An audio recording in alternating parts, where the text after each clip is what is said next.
Now, anybody who is in any way switched on to what is really going on in the world at the moment will be aware that the subject of climate change is high on the agenda of certain organisations and individuals.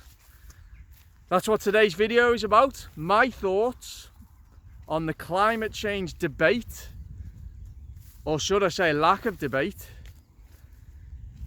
And let's see whether this video gets censored or not, because it is looking like now, as we move away from the threat of COVID lockdowns, that the subject will increasingly be climate change. And with the impending climate summit in Glasgow at the end of this month and into mid-November, we can expect to see a lot more in the news about an impending climate catastrophe and how we all need to dramatically adjust our lifestyles in order to stop the planet from dying. So, I'll say from the outset, I am not a climate change denier. Just as in the same way, I wasn't a COVID-idiot for not going along and not believing blindly everything I was told by my government about how to deal with a disease. I am neither arguing for or against the fact that climate change may or may not be happening. What I'm going to do in this video is ask again why there appears to be threat of censorship, but also talk about my general thoughts, because I'm very interested in the weather. I am a weather geek, I always have been.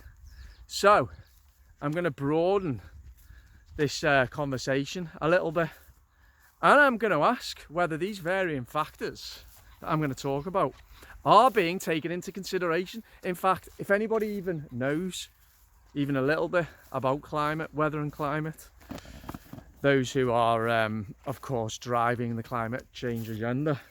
So neither advocating for or against, arguing for or against the climate change may be happening, and if it is, whether it's man-made or not. So if you're interested in the weather and you're interested in climate, then stick around and listen to this, and don't forget to subscribe while you're at it. So, weather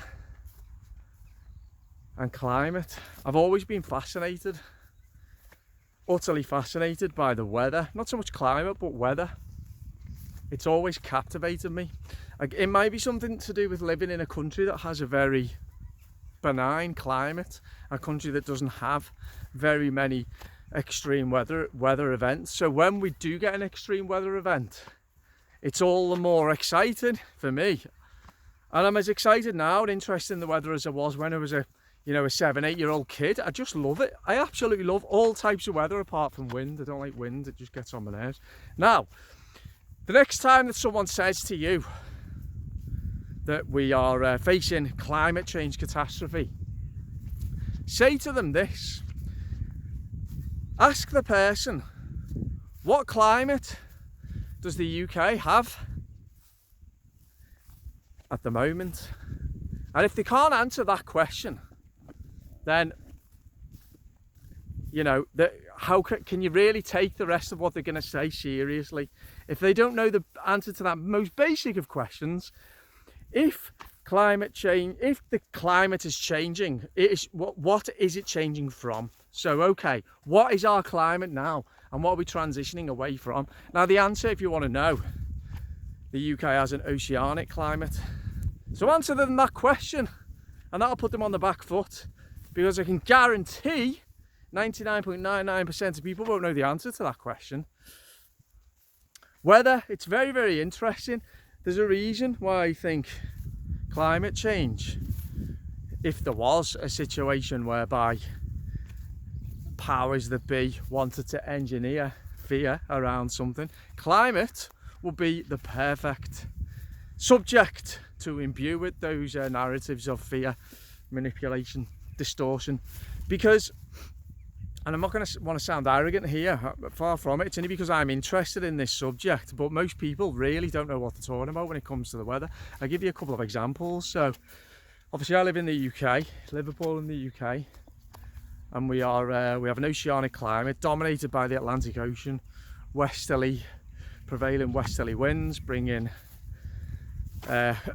cool to mild, moisture laden air most of the year. And a typical day in the UK would be, particularly in the summer actually, would be one of sunshine and showers. Sunshine in 1 minute and it's lovely, next minute pouring down with rain, then the sun comes back out, rinse and repeat. That's a typical day, particularly in the spring and summer in the UK. Often when we have this type of weather, people make these bizarre claims that something's happening to our weather. They'll say, isn't it unusual weather we're having at the moment? And I always say to them, no, it's normal. This weather's normal, totally normal. Sunshine and showers is bog standard fare for the UK. People will often make bizarre claims about temperatures. Oh, it's 60 degrees in the Med. It's not, actually. It's not. That's higher than the highest temperatures ever been recorded. All these bizarre claims about winters were always colder. Every winter was cold and deep snow every winter when I was a kid. All the summers were gloriously hot. No, incorrect. Once again. I will say winters have... we haven't had many severe winters recently, and we've had some warmer summers in the past 30 years. And when it comes to the subject of climate change, I can argue both ways. What I will say though is that there's nowhere near enough evidence to justify any measures that are being taken and will be taken, and that's what I'm going to come to now. So people have these these strange perceptions about weather. They often look back in time through rose-tinted glasses, because of course you're going to remember the days, particularly when you were a kid, when there was deep snow, or in the summer when you're playing outside and it was sunny, and you're going to remember those days as that was representative of the entire season, when it simply wasn't. Of course, there have been summers that are long and hot, like 1995, 2018, and really cold winters, 1947, 1963, December 2010. Interestingly, December 2010, there were many people think that was the coldest December on record in the UK. There were many people at that time saying the chances of a sub-zero month, Central England temperature month in the United Kingdom were over because of climate change. And then what happened? We got the coldest December on record, which was quite interesting. So the argument I want to make with regard to perception is that knowledge and perception, people don't really have a very good understanding at all of weather, and even the basics, and their perceptions of the weather as well are really not backed up by fact. So that's the first thing. Now, climate change, I just want to, what's being taken into consideration with regard to the overall debate or lack of debate, because as far as I can see, and what worries me, is that public perception is that climate change is happening and it is man-made. And I think that's because the debate has already been censored for the past at least 10 years. That's all right. So the perception is just it's happening, and we need to do something about it. And we need to be very, very, very, very careful here. As I say, there hasn't been a debate. All the mainstream media is on the same side with this, and the public's been brainwashed. That worries me. However, on the flip side, you would like to think that now, with the number of people who are questioning very many media narratives and government narratives at the moment, that they will have learned to do the same when it comes to climate change. With something, there is nothing so complex as weather and climate. Nothing in existence is so complex. I want to give you an example. So weather forecasting is, and I'm talking about weather forecasting, is still very, very much in its infancy. As far as I can see, it's not really advanced very much at all in the last 30 years, since the 1980s, really. And it's no surprise, because it is vastly complex, involving unbelievably complex mathematics and physics, trillions upon trillions of calculations. And of course, there is data that needs then to be extrapolated into projecting what may happen using a mixture of automated and human input. And my issue with climate change, the climate change situation at the moment, is similar to the COVID situation. Models are being used to extrapolate and project what is happening, and those models are focusing on worst case scenarios. So here's the example I want to tell you. There's something called the Global Ensemble Forecast System, which is used to try to pick up trends of the weather 30 days in advance. Now, weather forecasting is relatively accurate about 3-4 days in advance. Relatively accurate it is. Beyond that, it's very much a case of just trying to spot trends, and often those trends disappear. So any forecast that you try to make based on the Global Ensemble Forecast System, in reality, will be completely wrong. What this does is it's a weather model that is programmed with slightly different starting conditions to give 30 outcomes. And these outcomes are plotted on a graph, so you can see the average line over the 30 days, and you can see what each separate interpretation of that model run, how that shows up. And typically what it'll do is all the lines will be clustered together at the start, so a day in advance you won't really see any difference, and then as time goes on, nearly always they'll divert wildly, so you end up with some lines right at the top of the graph and some lines right at the bottom, and loads in between, and just massive scatter between them. And what does that tell you? That shows you that it's very difficult to forecast weather getting onto 5 days ahead, let alone 30 days. Now they're doing the same with climate, except they're doing it 30 years into the future. Now what does, just using weather as an example, what would that say to you?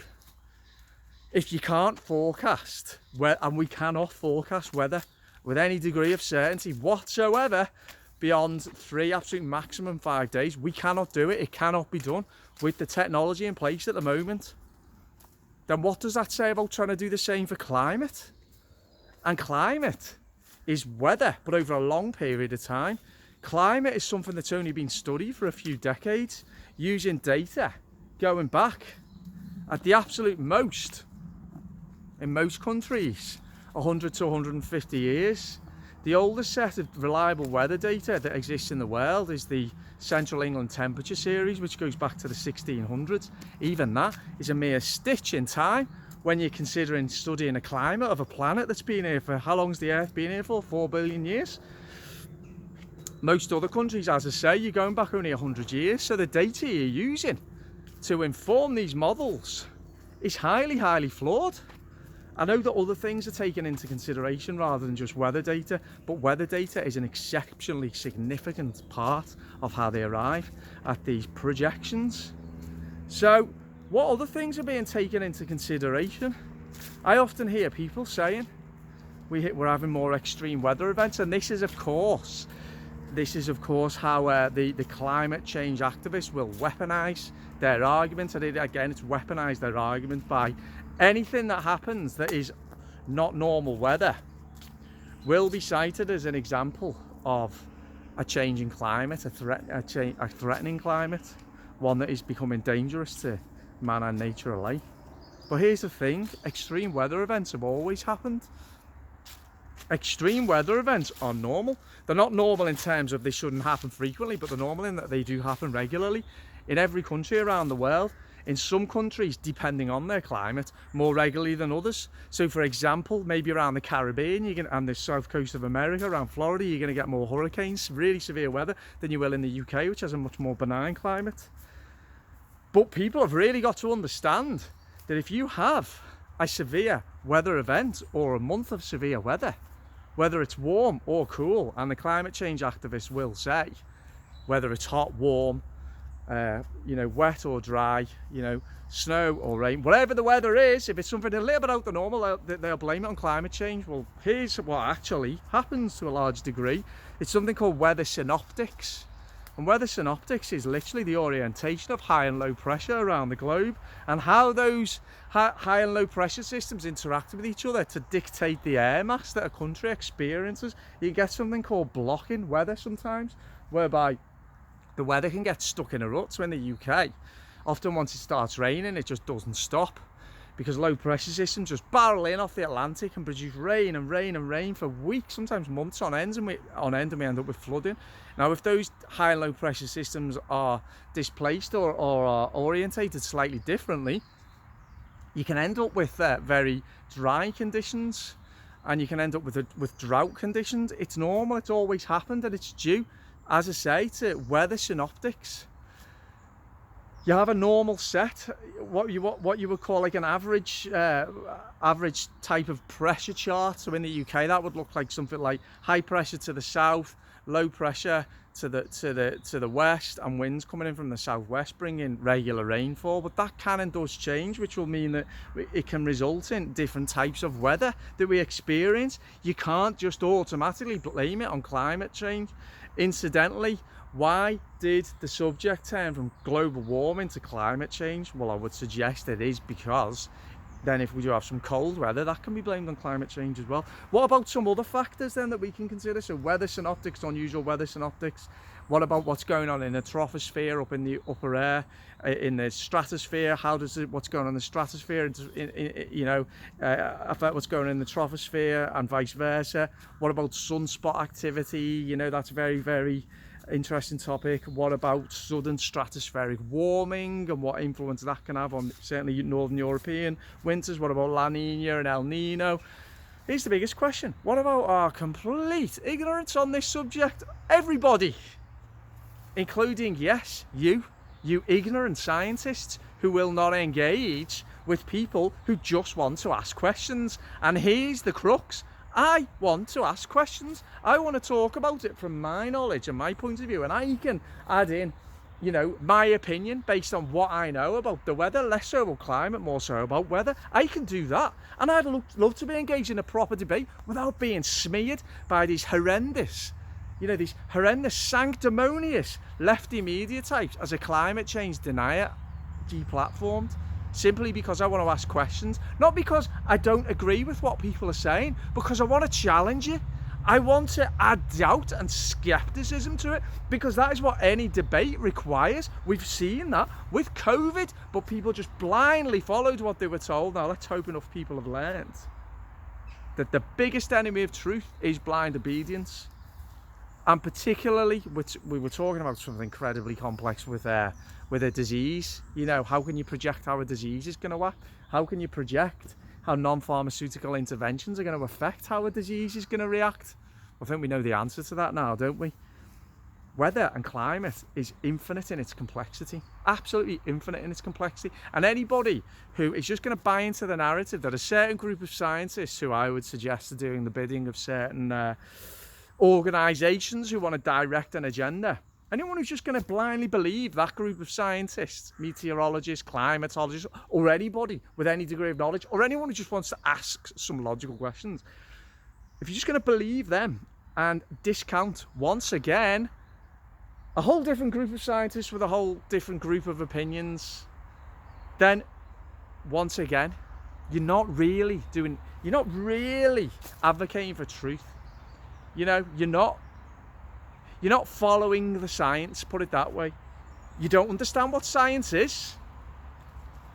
You know, we're so far removed from like the zeitgeist of the Enlightenment, which was based on questioning, on doubt, on skepticism, on debate, on argument, on heated debate and argument, to arrive at something approaching the truth. In this day and age, we're so far removed from that now, which is why we are at the mercy of these organisations that, let's put it this way, I have no time for, and you know who they are probably. So there's some thoughts on weather and climate, and let's get ready, because that's where the debate's going to go now. The debate is going to move away from coronavirus and lockdowns. We won't have any more lockdowns in the name of a virus anymore. We won't. They may try and bring some restrictions back, but they know that they haven't got the compliance anymore. So get ready. It was always going to be about climate. And there's going to be the same attempts to censor. I hope they don't censor this video, because as I say, I'm not denying anything. I'm asking questions, I'm broadening the debate, and I'm just trying to impart my knowledge for what it's worth, which isn't much, but it's something. That's all. So I would advise everybody to, just maybe start researching weather and climate. Really, some of you may already be interested in it, because I think that's going to be the big subject of our times coming up very, very shortly. And we can expect the usual catastrophic, apocalyptic, doom-laden scenarios to start playing out as a result of this climate summit. And of course, it'll all be our fault. And of course, it won't be something that we can individually do something about. It will have to be a mass, collective, state-organised response. And of course, we all know what that means. So let's get ready to engage in yet another debate in the search for truth. Makes me laugh, honestly. Climate change. How anyone could just blindly obey and believe what they're told about climate. It is so, as I say, unbelievably complex. We don't know a trillionth of what there is to know. We don't have reliable records to draw on. We have records, yeah, we have information and we have data. We don't have enough in order to justify the argument that it is happening, and more to the point, the argument that it is caused by man's activity. How and where do you begin to arrive at conclusions there? Well, I would guess you begin by allowing everybody to have an opinion, regardless of what their opinion is. So there we go, there's my opinion, and I'm sure I'll talk a lot more about this in the coming months. I hope you enjoyed the video, and I'll speak to you all soon. Bye bye.